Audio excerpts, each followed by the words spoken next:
আপনার পাপ যত বড় হোক, অন্যায় যত বড় হোক, অপরাধ যত বড় হোক, আপনার জুলুম যত বড় হোক, আল্লাহর রহমান নামের দরিয়া তার চাইতেও বড়।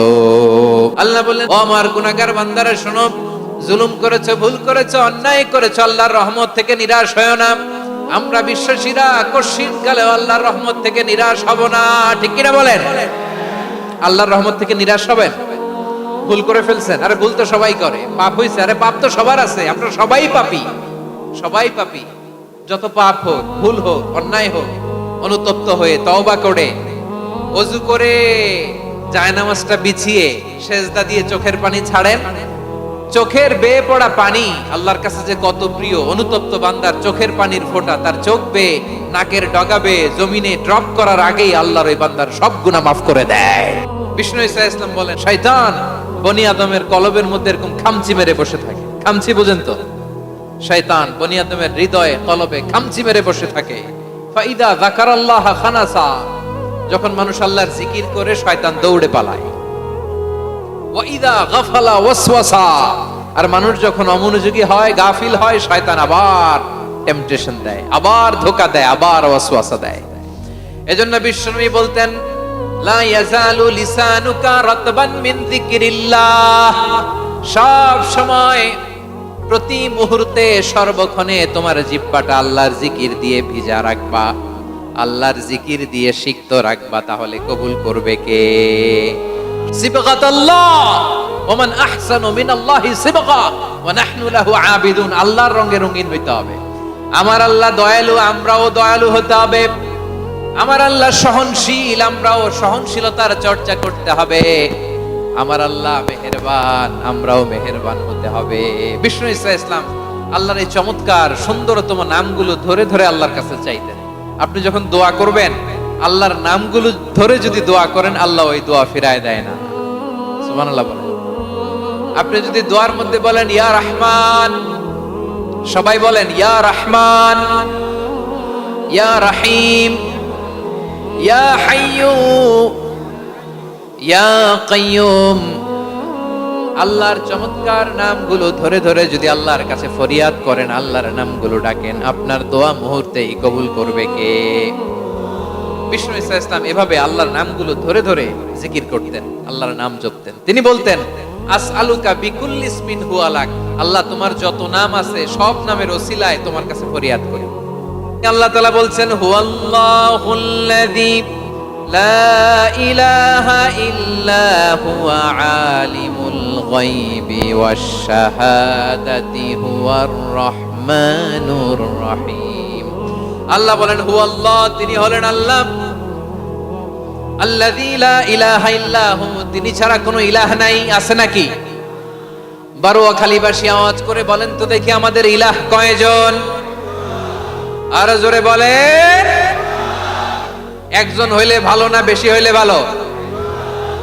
ওয়া ইলাহুকুম ইলাহু ওয়াহিদুন লা ইলাহা ইল্লা হুয়ার রহমানুর রহিম।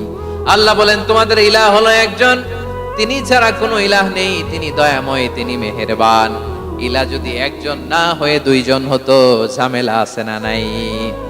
লাউ কানা ফীহিমা আলিহাতুন ইল্লাল্লাহু লাফাসাদাতা, আকাশ এবং জমিনের মধ্যে ইলাহ একজন না হয়ে যদি মাত্র দুইজন হতো, আকাশ জমিন ভেঙে খান খান হয়ে যেত। ঠিক কিনা বলেন? দুইজন ইলাহ হইলে খান খান হয়ে যেত। আমাদের রব একজন হইলে ভালো না বেশি হইলে ভালো? কথা বুঝতেছেন? আরে একজনের তো মন জোগায় চলতে পারি না, ঠিক কিনা? হ্যাঁ, একজন, তিনি যে আদেশগুলো দিয়েছেন আমাদের দুর্বলতার কারণে আমরা তো পারি না। যদি 10 জন হইতো, ওই 10 জনরে হ্যাপি করতে পারতাম, তাদেরকে স্যাটিসফাই করা যেত এত সহজে। 10 জনের 10 নিয়ম থাকতো। একজন বলতো আমার সেজদা দিবি সকালে, আরেকজন বলবে আমার জন্য নামাজ পড়বি 3 বার, আরেকজন বলবে আমার জন্য যাকাত দিবি এতবার, আরেকজন বলতো আমার জন্য কুরবানি দিবা এতবার। তাহলে আমাদের জন্য কঠিন হয়ে যেত, ঠিক কিনা? যদি ইলাহ একজন না হয়ে একাধিক হতো, একজন বলতো না আমি মহাবিশ্ব এভাবে চালাবো, আরেকজন বলতো না আমার মন চায় এভাবে, আমি এভাবে চালাবো। একজন বলতো সূর্য আমি পূর্ব দিকে উঠাবো, আরেকজন বলতো না আমি দক্ষিণ দিকে উঠাবো, আরেকজন বলবে না আমি উত্তর দিকে উঠাবো। এরকম আছে না নাই? ঝামেলা লেগে যেত। এজন্য বেশি রব হইলে আমাদের জন্য ঝামেলা, খোদা বেশি হইলে আমাদের লস। একজন হওয়াতে আমরা বেঁচে গেছি। বারোয়াখালীবাসী আওয়াজ করে না, কথা বলে না। রব খোদা একজন হওয়াতে আমাদের সুবিধা হয়েছে না? এজন্য আল্লাহ বলেন লা ইলাহা ইল্লাহু, তিনি ছাড়া তোমাদের কোনো ইলাহ নাই, তিনি একজন। লা ইলাহা ইল্লাহু আলিমুল গায়বি ওয়াশ শাহাদা, তিনি প্রকাশ্যেরও মালিক অপ্রকাশ্যেরও মালিক। তিনি যেটা ওপেন এটাও জানেন, যেটা গোপন সিক্রেট ওইটাও জানেন। আলিমুল গায়বি ওয়াশ শাহাদা, তিনি গায়েবের মালিক, গায়েবের জ্ঞানী, যেটা দেখা যায় না, অদৃশ্য, জানা নাই, এটাও তিনি জানেন। এগুলো জানতে তার কোনো মাধ্যমের প্রয়োজন হয় না। অতীতে কি হয়েছে, বর্তমানে কি চলছে, ভবিষ্যতে কি হবে, সব তার জ্ঞানের ভেতরে আছে না নাই? এজন্য আল্লাহ বললেন আলিমুল গায়বি ওয়াশ শাহাদা, তিনি গায়েবের জ্ঞান রাখেন, তিনি দৃশ্য জগতের জ্ঞান রাখেন, তিনি প্রকাশ্য জগতের জ্ঞান রাখেন, তিনি গোপন জগতের জ্ঞান রাখেন। তার কাছে কোনো কিছু গোপন নাই, ঠিক কিনা বলেন? ওয়ার রহমানুর রহিম, তিনি হলেন দয়াময়, তিনি হলেন মেহেরবান। এই যে শুরু হলো 14 নামের প্রথম দুইটা, আর রহমান আর রহিম। ওয়ার রহমানুর রহিম, তিনি হলেন the most gracious, the most merciful, তিনি দয়াময়, তিনি অতিশয় মেহেরবান। সুবহানাল্লাহ বলেন। তার দয়ার কোনো শেষ নাই, তার মায়ার কোনো শেষ নাই। আল্লাহ, তাহলে 14টা নামের মধ্যে কয়টা পাইলাম? একটা কি? আর রহমান। বারোয়াখালীবাসী বুঝে থাকলে আওয়াজ করে বলেন, প্রথমটা কি? 2 নাম্বার আর রহিম। আওয়াজ করে বলেন 2 নাম্বার। আওয়াজ করে সবাই গলা ছেড়ে দিয়ে উত্তর দেন তো, প্রথম নামটা কি? দ্বিতীয় নামটা? আর রহিম। রহমান আল্লাহর one of the major names. আল্লাহর মৌলিক নামগুলোর মধ্যে গুরুত্বপূর্ণ একটা নাম হচ্ছে রহমান। গুরুত্বপূর্ণ নাম কি? রহমান, দয়ার সাগর, মায়ার সাগর। রহমানুন ফিদ দুনিয়া ওয়া রহিমুন ফিল আখিরা। এই দুনিয়ার জন্য আল্লাহ রহমান, দুনিয়াতে আল্লাহ সবাইরে দয়া করে, কাফিররাও করে, মুসলিমরাও করে। আর আখিরাতের জন্য তিনি রহিম, সেখানে কাফির মুশরিকদের জন্য আল্লাহর পক্ষ থেকে কোনো দয়া থাকবে না। চিল্লায় বলেন ঠিক কি না? এজন্য আল্লাহ বললেন আমার মৌলিক একটা নাম হলো রহমান। আল্লাহর পরে অন্য কোন নাম দিয়ে যদি তোমরা আমার নাম প্রকাশ করতে চাও, জপতে চাও, ডাকতে চাও, তোমরা রহমান নামে ডাকো।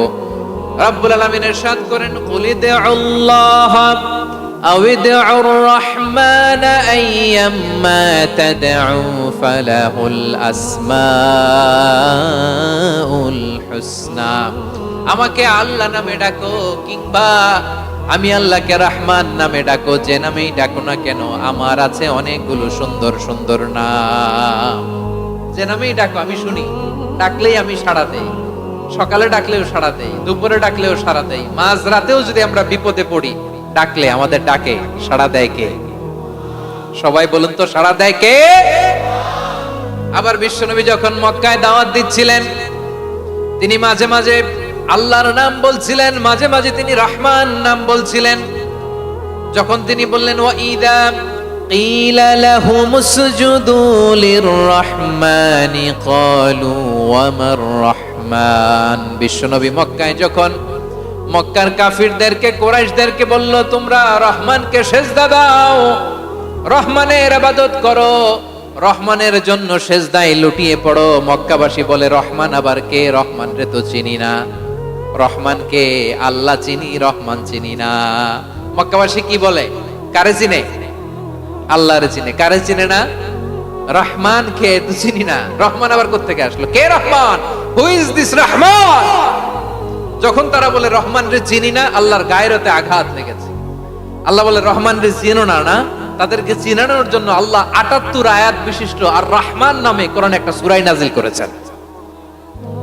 যখন মক্কার কুরাইশরা বলে আল্লাহ চিনি, রহমান চিনি না, আল্লাহ বলে রহমান রে চিনো না, তাহলে চিনে নাও রহমান নামে। তিনি ৭৮ আয়াত বিশিষ্ট কালামুল্লাহ মাজিদে একটা গোটা সূরা নাযিল করে দিয়েছেন। তিনি নাযিল করলেন الرحمن علم القرآن خلق الإنسان علمه البيان